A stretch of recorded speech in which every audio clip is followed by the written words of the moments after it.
الحمد لله رب العالمين الرحمن الرحيم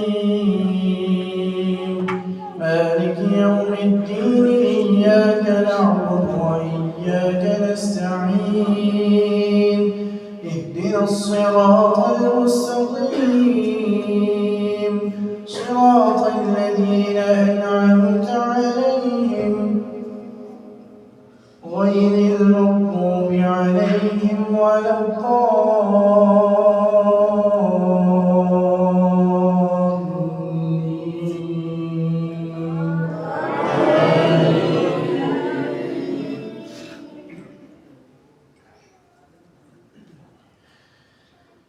يا أيها المزمل قم الليل إلا قليلا نصفه أو انقص منه قليلا أو زد عليه ورتل القرآن ترتيلا إنا سنلقي عليك قولا ثقيلا إن ناشئة الليل هي أشد وطئا وأقوم قيلا إن لك في النهار سبحا طويلا واذكر اسم ربك وتبتل إليه تبتيلا رب المشرق والمغرب لا إله إلا هو فاتخذه وكيلا واصبر على ما يقولون واهجرهم هجرا جميلا وذرني والمكذبين أولي النعمة ومهلهم قليلا إن لدينا أنكالا وجحيما وطعاما ذا غصة وعذابا أليما يوم ترجف الأرض والجبال وكانت الجبال كثيبا مهيلا إنا أرسلنا إليكم رسولا شاهدا عليكم كما أرسلنا إلى فرعون رسولا فعصى فرعون الرسول فأخذناه أخذا وبيلا فكيف تتقون إن كفرتم يوما يجعل الولدان شيبا السماء منفطر به كان وعده مفعولا إن هذه تذكرة فمن شاء اتخذ إلى ربه سبيلا إن ربك يعلم أنك تقوم أدنى من ثلثي الليل ونصفه وثلثه وطائفة من الذين معك والله يقدر الليل والنهار علم أن لن تحصوه فتاب عليكم فاقرؤوا ما تيسر من القرآن علم أن سيكون منكم مرضى وآخرون يضربون في الأرض يبتغون من فضل الله وآخرون يقاتلون في سبيل الله فاقرؤوا ما تيسر منه وأقيموا الصلاة وآتوا الزكاة وما تقدموا لأنفسكم من خير تجدوه عند الله هو خيرا وأعظم أجرا واستغفروا الله إن الله غفور رحيم بسم الله يا أيها المدثر قم فأنذر وربك فكبر وثيابك فطهر والرجز فاهجر ولا تمنن فاصبر فإذا نقر في الناقور فذلك يومئذ يوم عسير على الكافرين غير يسير ذرني ومن خلقت وحيدا وجعلت له مالا ممدودا وبنين شهودا ومهدت له تمهيدا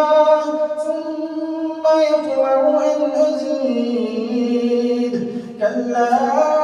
إنه كان لآياتنا عنيدا سأرهقه صعودا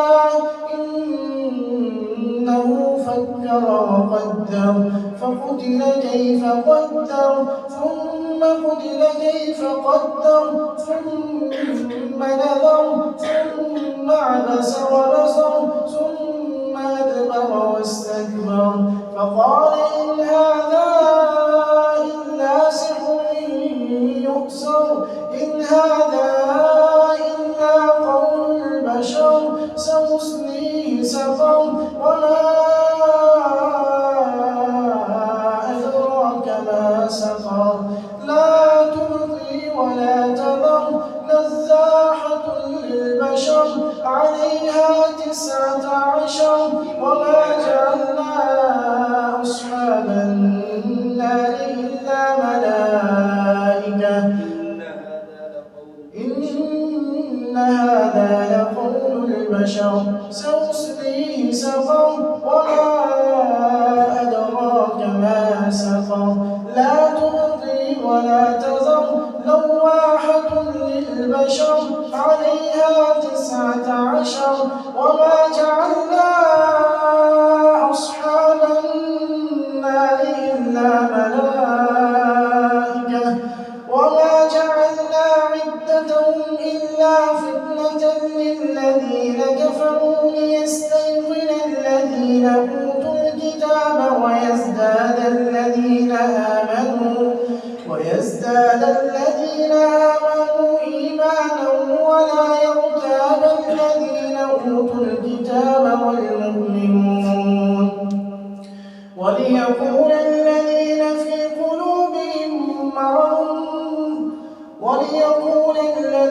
في قلوبهم مرض ما وعدنا الله وليقول الذين في قلوبهم مرض والمرجفون في المدينة وليقول الذين في قلوبهم مرض والكافرون ماذا أراد الله بهذا مثلا يضل به كثيرا ويهدي به كثيرا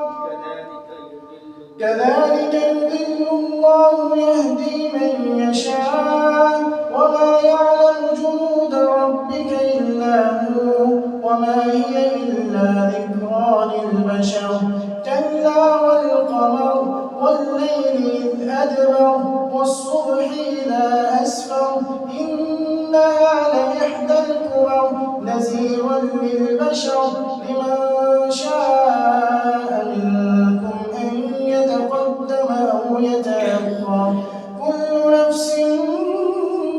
بما كسبت رهينة إلا أصحاب اليمين في جنات يتساءلون عن المجرمين ما سلككم في سقر قالوا لم نك من المصلين ولم نك نطعم المسكين وكنا نخوض مع الخائفين وكنا نكذب بيوم الدين حتى أتانا اليقين فما تنفعهم شفاعة الشافعين فما لهم عن التذكرة معرضين كأنهم حمر مستنفرة فرت من قسورة بل يريد كل امرئ منهم أن يؤتى صحفا منشرة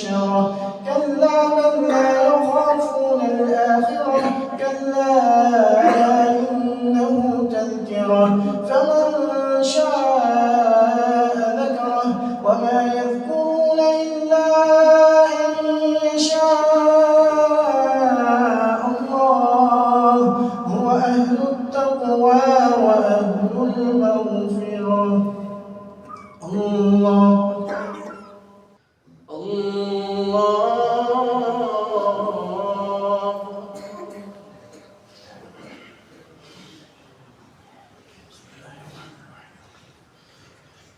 الحمد لله رب العالمين الرحمن الرحيم مالك يوم الدين إياك نعبد وإياك نستعين اهدنا الصراط المستقيم صراط الذين أنعمت عليهم غير المغضوب عليهم ولا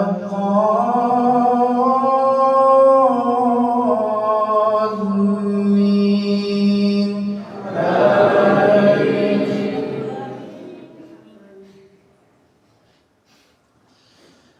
لا أقسم بيوم القيامة ولا أقسم بالنفس اللوامة أيحسب الإنسان أن لن نجمع عظامه بلى قادرين على أن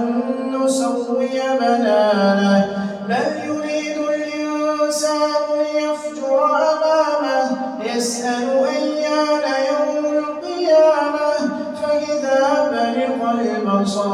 وخسف القمر وجمع الشمس والقمر يقول الإنسان يومئذ أين المفر كلا لا وزر إلى ربك يومئذ المستقر ينبأ الإنسان يومئذ بما قدم وأخر بل الإنسان على نفسه بصيرة ولو ألقى معاذيره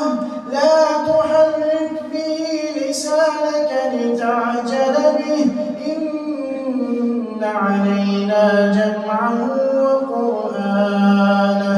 فإذا قرأناه فاتبع قرآنه ثم إن علينا بيانه كلا بل تحبون العاجلة وتذرون الآخرة وجوه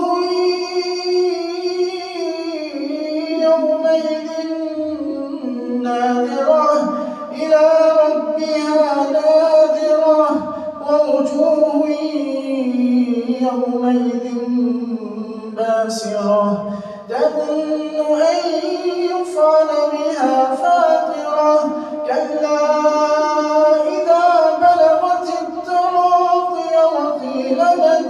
راق وظن أنه الفراق والتفت الساق بالساق إلى ربك يومئذ المساق فلا صدق ولا صلى ولكن كذب وتولى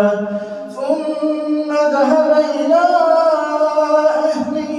يتمطى أولى لك فأولى ثم أولى لك فأولى أيحسب الإنسان أن يترك سدى ألم يك نطفة من مني يمنى ثم كان علقة فخلق فسوى فجعل منه الزوجين الذكر والأنثى أليس ذلك بقادر على أن يحيي الموتى أليس ذلك بقادر على أن يحيي الموتى. بسم الله الرحمن الرحيم أتى على الإنسان حين من الدهر لم يكن شيئا مذكورا إنا خلقنا الإنسان من نطفة أمشاج نبتليه فجعلناه سميعا بصيرا إنا هديناه السبيل إما شاكرا وإما كفورا إنا أعتدنا للكافرين سلاسل وأغلالا وسعيرا إن الأبرار يشربون من كأس كان مزاجها كافورا عينا يشرب بها عباد الله يفجرونها تفجيرا يوفون بالنذر ويخافون يوما كان شره مستطيرا ويطعمون الطعام على حبه مسكينا ويتيما وأسيرا إنما نطعمكم لوجه الله لا نريد منكم جزاء ولا شكورا إنا نخاف من ربنا يوما عبوسا قمطريرا فوقاهم الله شر ذلك اليوم ولقاهم نذرة وسرورا وجزاهم بما صبروا جنة وحريرا متكئين فيها على الأرائك لا يرون فيها شمسا ولا زمهريرا ودانية عليهم ظلالها وذللت قطوفها تظليلا ويطاف عليهم بآنية من فضة وأكواب كانت قوانير من فضة قدروها تقديرا ويسقون فيها كأسا كان مزاجها زنجبيلا عينا فيها تسمى سلسبيلا ويطوف عليهم ولدان مخلدون إذا رأيتهم حسبتهم لؤلؤا منثورا وإذا رأيت ثم رأيت نعيما وملكا كبيرا عاليهم ثياب سندس خضر واستبرق وحلوا أساور من فضة وسقاهم ربهم شرابا طهورا إن هذا كان لكم جزاء وكان سعيكم مشكورا إنا نحن نزلنا عليك القرآن تنزيلا فاصبر لحكم ربك ولا تطع منهم آثما أو كفورا واذكر اسم ربك بكرة وأصيلا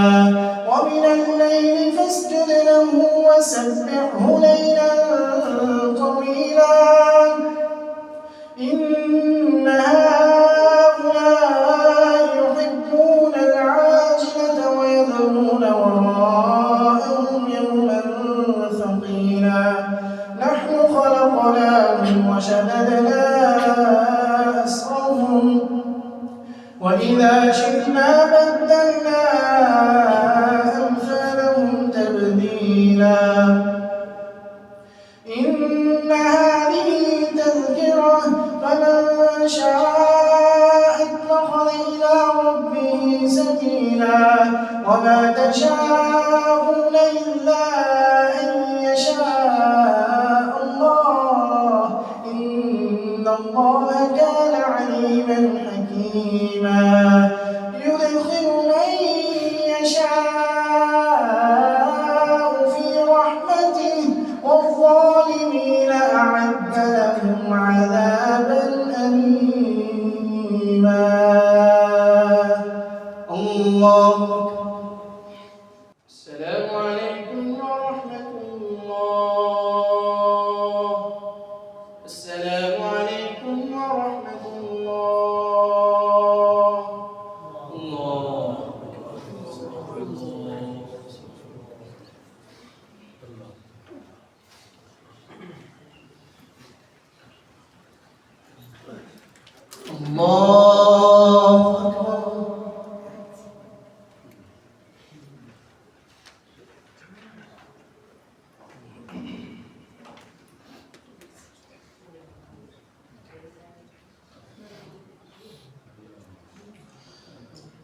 الحمد لله رب العالمين الرحمن الرحيم مالك يوم الدين إياك نعبد وإياك نستعين اهدنا الصراط المستقيم صراط الذين أنعمت عليهم غير المغضوب عليهم ولا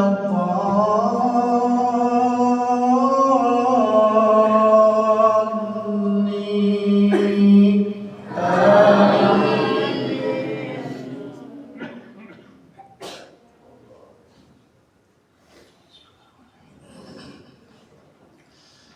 والمرسلات عرفا فالعاصفات عصفا والناشرات نشرا فالفارقات فرقا فالملقيات ذكرا عذرا أو نذرا إنما توعدون لواقع فإذا النجوم طمست وإذا السماء فرجت وإذا الجبال نصفت وإذا الرسل أقتت لأي يوم أجلت ليوم الفصل وما أدراك ما يوم الفصل ويل يومئذ للمكذبين ألم نهلك الأولين ثم نتبعهم الآخرين كذلك نفعل بالمجرمين ويل يومئذ للمكذبين ألم نخلقكم من ماء مهين فجعلناه في قرار مكين إلى قدر معلوم فقدرنا فنعم القادرون ويل يومئذ للمكذبين ألم نجعل الأرض كفاتا أحياء وأمواتا وجعلنا فيها رواسي شامخات وأسقيناكم ماء فراتا ويل يومئذ للمكذبين انطلقوا إلى ما كنتم به تكذبون انطلقوا إلى ظل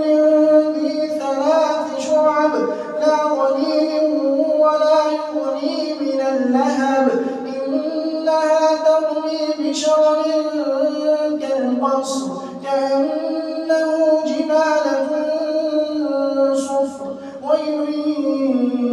يومئذ للمكذبين هذا يوم لا ينطقون ولا يؤذن لهم فيعتذرون ويل يومئذ للمكذبين هذا يوم الفصل جمعناكم والأولين فإن كان لكم كيد فكيدون ويل يومئذ للمكذبين إن المتقين في ظلال وعيون وفواكه مما يشتهون كلوا واشربوا هنيئا بما كنتم تعملون إنا كذلك نجزي المحسنين ويل يومئذ للمكذبين كلوا وتمتعوا قليلا إنكم مجرمون ويل يومئذ للمكذبين وإذا قيل لهم اركعوا لا يركعون ويل يومئذ للمكذبين فبأي حديث بعده يؤمنون بسم الله الرحمن الرحيم عما يتساءلون عن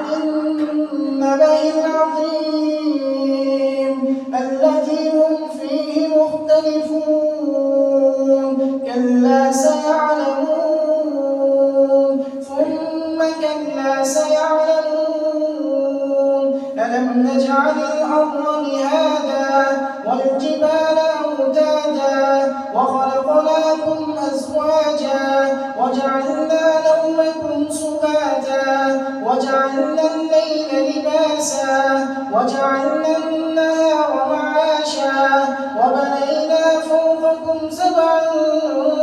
شدادا وجعلنا سراجا وهاجا وأنزلنا من المعصرات ماء ثجاجا لنخرج به حبا ونباتا وجنات ألفافا إن يوم الفصل كان ميقاتا يوم ينفخ في الصور فتأتون أفواجا وفتحت السماء فكانت أبوابا وسيرت الجبال فكانت سرابا إن جهنم كانت مرصادا للطاغين مآبا لابثين فيها أحقابا لا يذوقون فيها بردا ولا شرابا. الله الله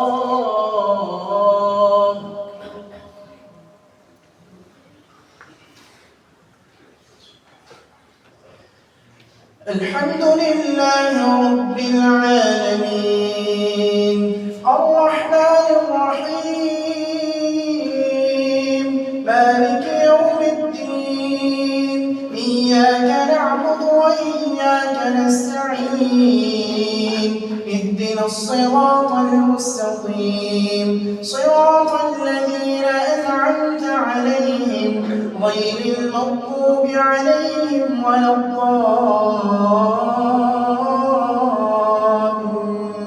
الضالين. وفتحت السماء فكانت أبوابا وسيرت الجبال فكانت سرابا إن جهنم كانت مرصادا للطاغين مآبا لابثين فيها أحقابا لا يذوقون فيها بردا ولا شرابا إلا حميما وغساقا جزاء وفاقا إنهم كانوا لا يرجون حسابا وكذبوا بآياتنا كذابا وكل شيء أحصيناه كتابا فذوقوا فلن نزيدكم إلا عذابا إن للمتقين مفازا حدائق وأعنابا وكواعب أترابا وكأسا دهاقا لا يسمعون فيها لغوا ولا كذابا جزاء من ربك عطاء حسابا رب السماوات والأرض وما بينهما الرحمن لا يملكون منه خطابا يوم يقوم الروح والملائكة صفا لا يتكلمون إلا من أذن له الرحمن وقال صوابا ذلك اليوم الحق فمن شاء اتخذ إلى ربه مآبا إنا أنذرناكم عذابا قريبا يوم ينظر المرء ما قدمت يداه ويقول الكافر يا ليتني كنت ترابا.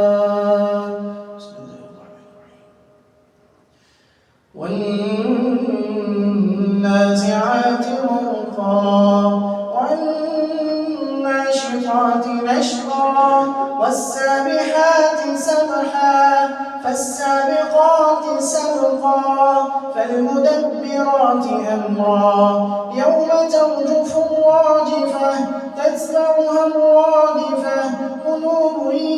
يومئذ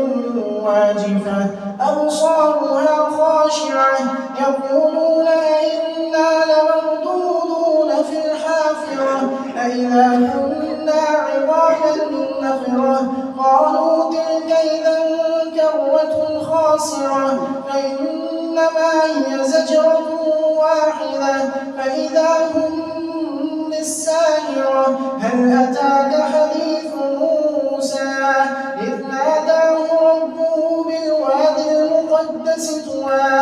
اذهب إلى فرعون إنه طغى فقل هل لك إلى أن تزكى وأهديك إلى ربك فتخشى فأراه الآية الكبرى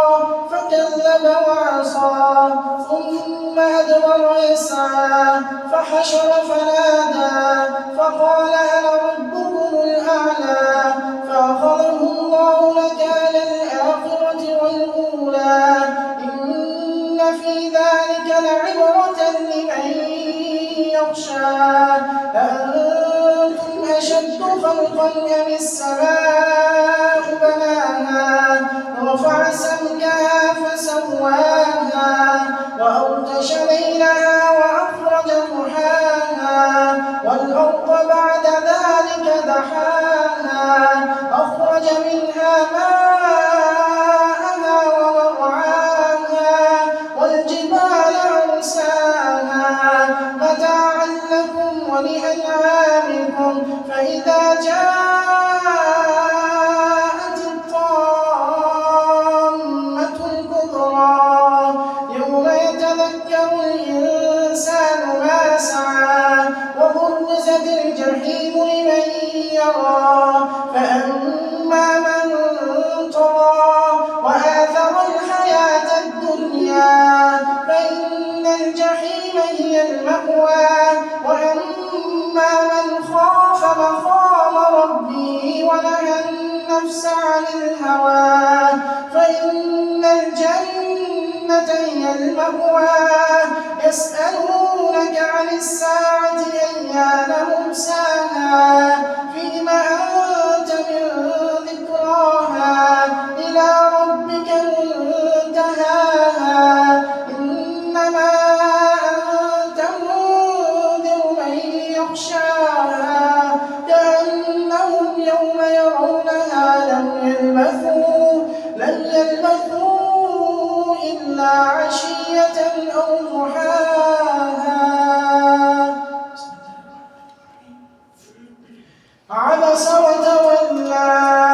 أن جاءه الأعمى وما يدريك لعله يزكى أو يذكر فتنفعه الذكرى أما من استغنى فأنت له تصدى وما عليك ألا يزكى وأما من جاءك يسعى وهو يخشى فأنت عنه تلهى كلا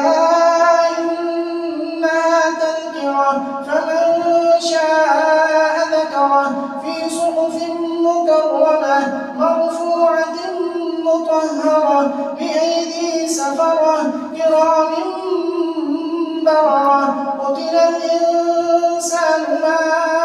أكفره من أي شيء خلقه من نطفة خلقه فقدره ثم السبيل يسره ثم أماته فأقبره ثم إذا شاء أنشره كلا لما يقض ما أمره فلينظر الإنسان إلى طعامه أنا صببنا الماء صبا ثم شققنا الأرض شقا فأنبتنا فيها حبا وعنبا